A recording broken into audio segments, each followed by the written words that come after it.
Avui, com podeu veure, Jordi Sánchez i Jordi Turull inicien una vaga de fam per denunciar totes aquestes irregularitats de la justícia espanyola, ja vingui del Tribunal Superior, del Tribunal Suprem, de l'Audiència Nacional, del Tribunal Constitucional, tots aquests impediments que estan fent que aquesta justícia, que està buscant més un càstig cap a aquesta gent, un escarment per a unes persones que van ficar les urnes, que no pas justícia de veritat.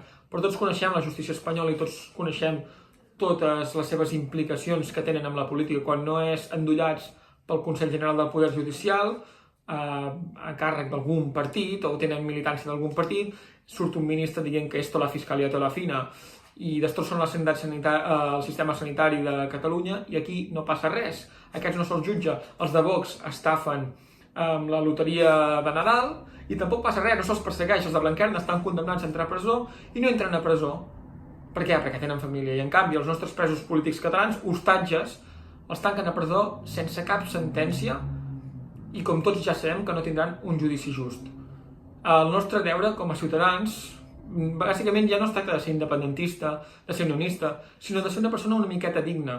Es tracta de denunciar aquesta situació, es tracta de fer arribar al món que aquestes dues persones han entrat en vaga de fam per tal de denunciar aquesta injustícia.